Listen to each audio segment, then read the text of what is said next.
Hello, and welcome to another episode here on my channel, Delusional Until You're a Genius. And in today's topic, we are going to be talking and tackling about my own personal experience about the unhealthy beauty standards of the airline industry, especially, and I'm exclusively only talking about in my own experience from the Middle Eastern airline carriers and the Asian carriers about their beauty standards. So, for those of you who are interested, stay tuned and let's get started.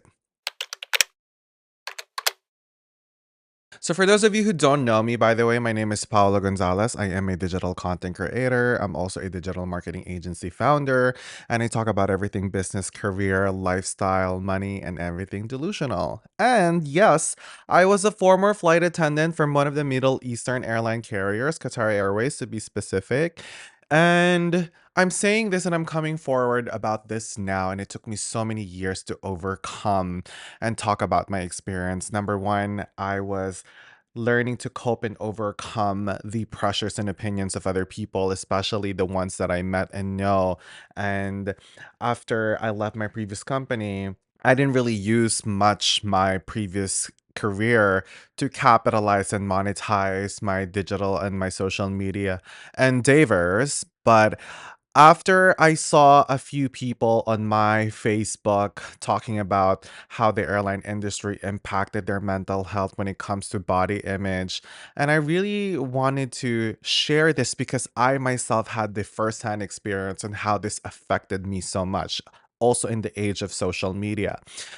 I don't want to cause like some form of fear mongering in this video, and this is mostly the experience. And for those of you who might find value in this experience that I'm going to share, and again, as a disclaimer, I haven't been affiliated in the airline industry for so long now, but I did apply after 2019. I tried applying for my flag carrier. I'm from the Philippines, and also I went for an open day for Emirates just because at the time I was going through a crisis of my career that I felt like this is the only thing that I wanted to try and do again. And after I got fired over a photo on my social media in my previous company. Yes, as crazy as it sounds, which I'm not going to be tackling much of that in this video. But for those of you who are interested to know, maybe I can create a separate dedicated content about it and just let me know in the comment section and I'll probably make a poll of it and we'll see how that's going to go. And in the world of superficial life and beauty, there is, yes, a commodification of conventionally attractiveness. And that can be sometimes your key, your goal to somehow open the other economic opportunities for us to make a living. And I was one of them, I guess, I believe. I was still very insecure. I don't necessarily believe and call myself as conventionally attractive, but I guess there was that ego that I built in the process and being part of the airline industry only because you see something in your own reality and your extenuating circumstance of what you believe and the compliments and the interaction that you get from many different people as well, especially strangers. So you kind of believe what they say in the process. And one of the things that I would have to highlight the unhealthy beauty standards in the airline industry is you probably will all agree to this from ex cabin crews or current cabin crews or flight attendants who are still part of the airline industry is the weight. And by the way, again, I want to highlight and emphasize this, and I'm only talking exclusively for the Middle Eastern airlines or the Asian carriers. I believe Middle East is part of Asia, so I'm just gonna use in a general context. You guys already know what I'm gonna be talking about. I joined the airline industry as a flight attendant back when I was 21 at the time, 2014. And for those of you who have heard and saw my content about my existential crisis, and please check out that channel, that in order for you to be successful, the key and the ingredient is be delusional. And I believe I've possessed that delusion time and time again, even at the times that I was figuring out my career, hating my corporate job at JP Chase, didn't like the setup and the culture of Manila traffic. being bombarded by curated lifestyle on social media from Facebook of the travel and Instagram, instant gratification of those social media. And I had the opportunity to go and apply for a flag carrier, sorry, a Middle Eastern airline, Qatar Airways. And I took that opportunity. I think I was 21 and I didn't necessarily had a big understanding or necessarily looking at the complexity and the possible effect that it might have on me, not necessarily understanding the full depths of NDAs, signing a contract, and what it can mean to my personal life. I feel like at the time I was willing to take that trade off, being able to travel the world, post cool, cute photos, earn good money, and not to worry so much about a lot of things. And the experience and the idea is completely different, okay? On the surface at the time where our contracts were prohibited to post a lot of things about on social media about our life, and that was the time and culture that I was in. So all of us who have social media or social media presence and online presence were very calculated about how we portray ourselves online. And I myself is the same. Like, as much as possible, I was not posting anything that I have my uniform on. But more than the corporate practices, I want to tackle and talk about one of the things that I struggled and until to this day that I'm coping and recovering. And now that I have a better relationship and a better mindset about body image, um, and this can be very helpful for a lot of people who might not understand and know that this mental health problems can happen. Again, I got motivated to do this because I saw a friend of mine who was a previous flight attendant as well. I'm not sure actually what his career is now, but he complained about the body discrimination in the airline industry. And this is the inspiration why I wanted to talk about this. It is so apparent that there are many other Asian carriers out there, and I'm not going to name them because this is just what I saw and heard online too. And I believe it was somewhere in Singapore. And what I've read and what I've seen on blogs that, and other people that I've met in the past as well, that if you don't fit the uniform, you automatically don't get hired or don't pass the next hiring process of the employment stage. And in my own experience, as much as there is not like a written hard rule about the hiring process, but the manual that I witnessed in the past is there is a manual about body proportions when you're a little underweight or overweight, which I'm going to talk a little more further. Height is the number set one thing as well that they prioritize in the airline industry. Number one, it has a lot of a technical reasons why height is imposed due to the location of certain safety equipment that it does require a height requirement to mechanize and improve the speed of accessibility in case of emergency. And I do understand that. But when it comes to weight, that was a little bit of a become a little bit gray and highly debatable for me. So in my previous airline, when you get hired, you automatically get weight and they record your weight. And culturally and corporate wise, every time you report for a flight, they would always check whether your uniform is in the right fit, whether you're a little loose or worse, it's a little tight. And when you hear the comment, and especially in the Middle Eastern airline carrier about your uniform is tight, there is a subliminal, indirect message to you that you're gaining a little weight. And every year, your weight is being recorded. And there is a um corporate standards and procedure about grooming. Number one of the things that I also experienced is when I had a zit that I had to report for flight or else I'm going to get grounded. And that has happened whether you have razor burns and whether you have severe and cystic acne, you have to report that to your manager because that is not part of the standards of your grooming when you report for a flight. And I'm not even kidding about this. I do not know and cannot speak how much of the corporate standard and procedures have changed. And this is only my experience back when I was a flight attendant somewhere 2015 to 2019.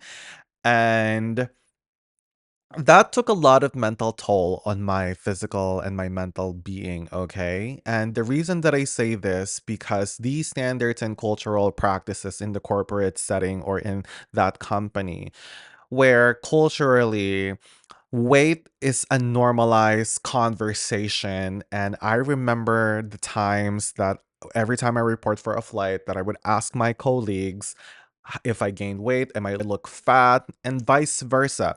That expression and that complaint amongst each other is so normal that you hear that all the time. And not only that, is a pressure to look a certain way that no matter how stressful your workload or your flight at the time, that you cannot make it seem that you're undergoing tremendous stress dealing with your job, facing people, is you still need to look presentable, okay? And yes, for 5 years, almost 5 years, that you're conditioned and to work on that as a muscle memory to be part of your system and your way of thinking every day as a habit. And after leaving that job, those habit never goes away. And especially I myself as well was not only that, I was also building my social media profile. I was heavily consuming so many things on social media, and everybody in my circle were also heavily influenced by social media. So inevitably, there is an underlying bad habits and conditioning that you will become in the next coming years of your life. And especially I encountered when I started feeling like, oh my gosh, I'm aging. And that's probably one of the worst things, I guess. Not worse, I would say. I've learned to have a healthy mindset and relationship about that now, only because if I didn't went through the kind of practices that I subjected myself into, again, not understanding the contracts and the difference between experiencing the culture and the corporate problems, and there were a lot of things that I didn't like, I guess. I'm not gonna say, I don't want to completely say that all of my experiences were horrible. There were trade-offs. I'm also not gonna say that my 90% or let's say 60% of it is good. It's not 60%, maybe 30%.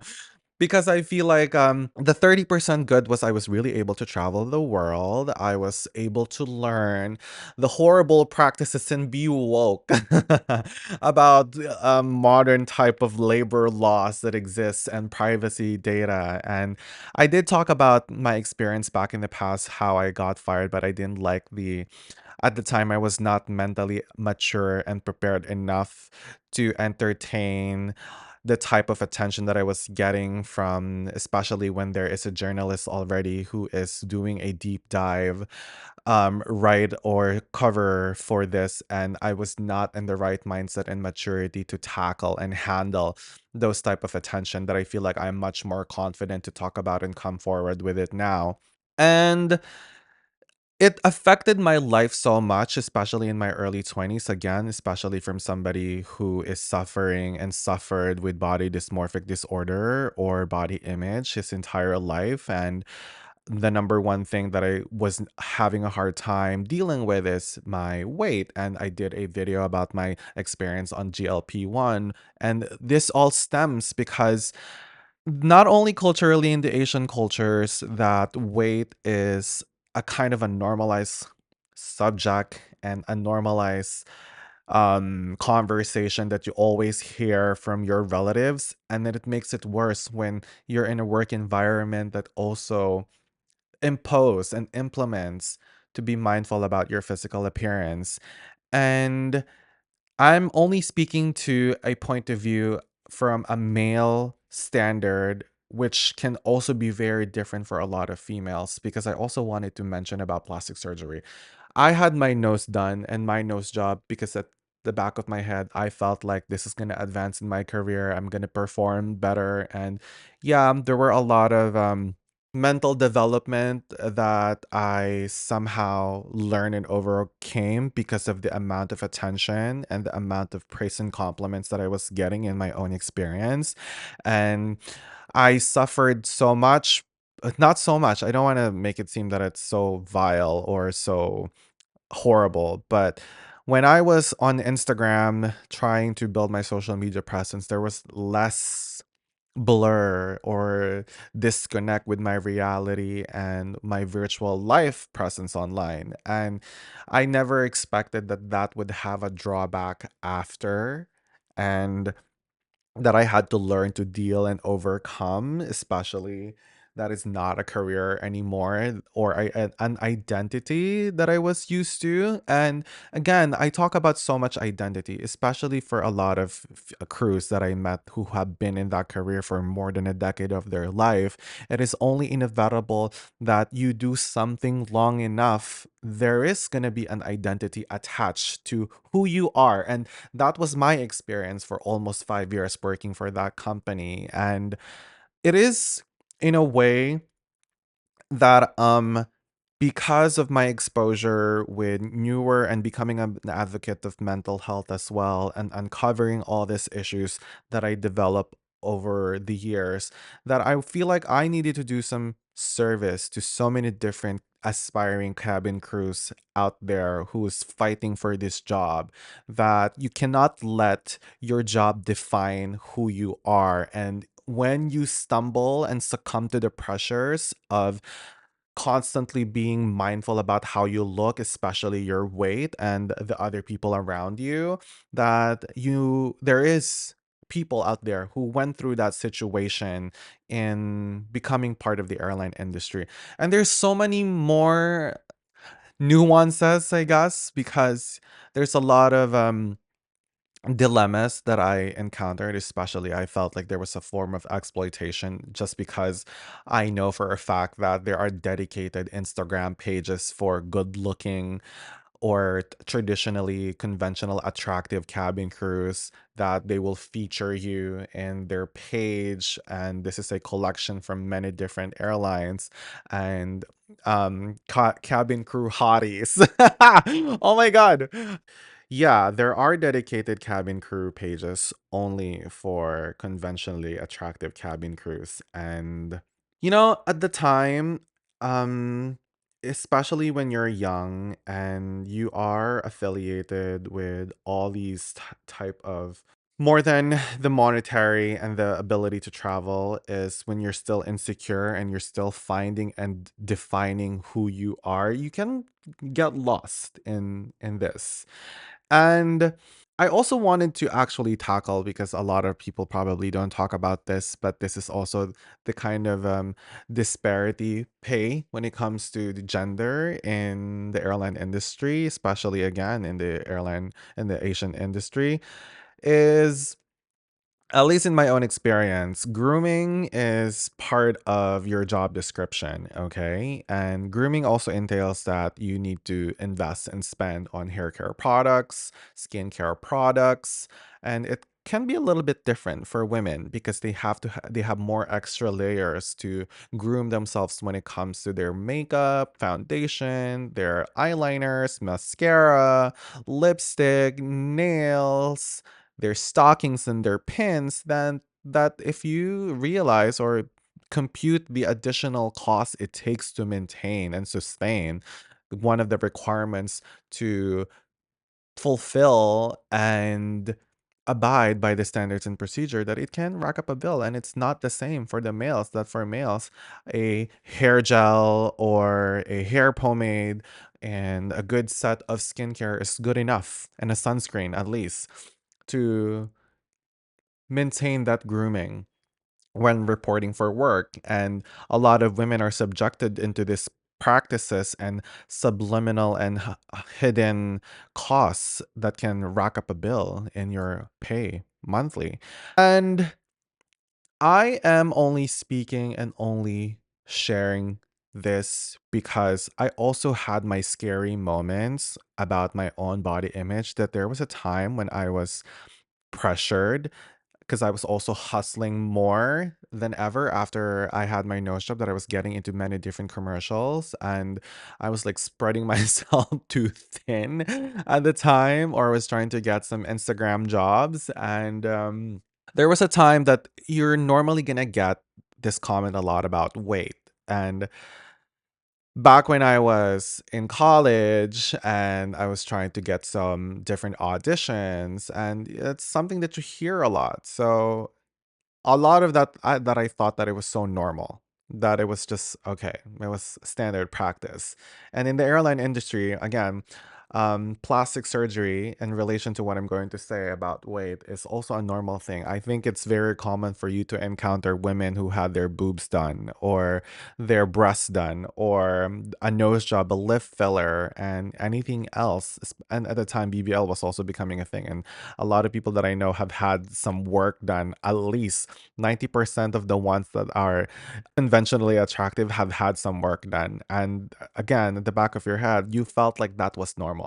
And each is his own, of course. I'm not against plastic surgery, that anything that contributes to your well physical, mental being. And but it comes to a point where we need to step back when it gets a little healthy in your relationship with it, and you feel like you depend your value off of your looks, without considering when you're starting to age and become more serious, and there's not more opportunities anymore, because there's always going to be a supply of 21-year-old or 22-year-old getting into the industry. And moving on, in relation to what I realized is that I had a problem, and that I had an eating disorder. There was a time that I was trying to lose more weight, and I was in Thailand taking a video of myself. And after taking a video, I clearly remember telling myself that I was fat after looking at that video, that I was still overweight. Months later, I'm still a cabin crew at the time. I was trying to post something on Instagram, and I scrolled back on that photo and that video, and I was so shocked what I saw, that I can almost see my shoulder and some of my collarbones. And I clearly remember that that's not healthy anymore, because at that time I felt fat, which I was not. And that was an awakening moment for me, that I have some underlying problem. And again, for so many years, that every time you report for a flight, your weight subliminally is constantly being somehow checked by how tight your uniform is. And yearly, by the way, I forgot to mention this. Yearly, there is a record of your previous weight when you join, and it's always encouraged to maintain your weight. Okay? Encourage is the word that I'm going to say, because there's not a hard, fast written rule about that you should stick to it, but the corporate practice and the corporate culture is there, that it is highly encouraged to maintain your weight.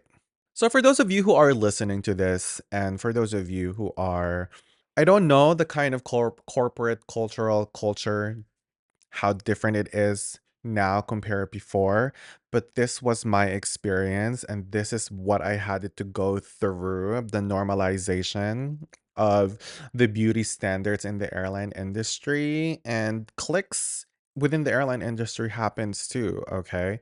For political correctness sake, of in a statistic way, yes, they're still going to hire people who are probably not at your average conventionally attractive people.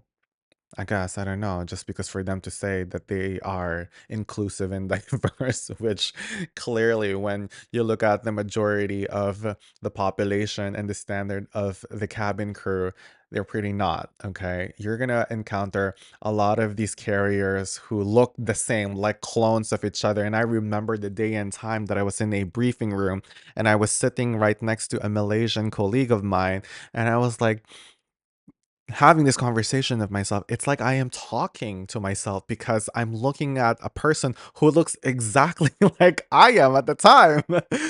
It is scary, because the homogeny, I guess, and it's like the homogeny in a sense where You change their skin tones and a little bit of maybe ethnic facial features, but they all look the same. And I don't know in the world where you can't deny that anymore. The features of what is conventionally acceptable and the beauty standards in the airline industry is just out there. And my hiring process, another thing that I would like to talk about at my time was like a beauty pageant. And a lot of cabin crew, or at my time, can attest to this ridiculous hiring stage and hiring process about. And I thought it was just like my previous company, but my when I applied for a flag carrier, Philippine Airlines, it's pretty much the same. Okay, and locally, when I did a podcast and I was with my boyfriend doing that podcast, and she's Filipina, and shout out to her. She also has a podcast about entrepreneurship and especially for couples who are biracial. And we tackled about cabin crew. And in the Philippines, there is an association that if you are a cabin crew, it's a job for good looking people, whether you're a model or a beauty queen. And yes, there are so many ex beauty pageant girls who were flight attendants that I know of. And again, it's like a job, I guess, if you are young and you wanted to be part of that industry. And I remember the hiring stage where you're gonna pick a phrase or a question at a bowl. You either answer that question or you expound that phrase, and it will take you like 1 minute. You have one entire minute to complete and exhaust and squeeze your brain with many different ideas that you can think of in that part of the hiring process. And yeah, height automatically, when you don't fit the height, they don't entertain you. And at my time, tattoos were not allowed. But for what it's worth, the trade-off was I was able to experience the ugly and the bad side of the world of business and commerce. And I think now that we are transcending to a more hyper-informed society and a hyper-informed industry, and the cultural and corporate practices is still pretty much in place about them not wanting to talk about the ugly side of the industry, and there's still in a way lack of transparency and the exploitation of beauty and young people in the industry. And I hate to say this because not everybody is very versed or educated when it comes to reading their contract. And from somebody like me who went to business school, being young, 21, I was probably still at an age where I was not necessarily, even though I understood it, but I didn't really care about the consequences and ramification of it. And that's a very irresponsible thing to do that I will not suggest for anybody who wants to do it. And I guess it's a matter of perception, maybe, because there are other people who have different career trajectory and different career goals of what they want to get out of their career. And some are willing to subject themselves to those practices and be okay with it and take that as normal. Yes, I'm not going to sugarcoat that because there are many big population of people who are in that career that I also met that for them that was okay. That it's all right. All right.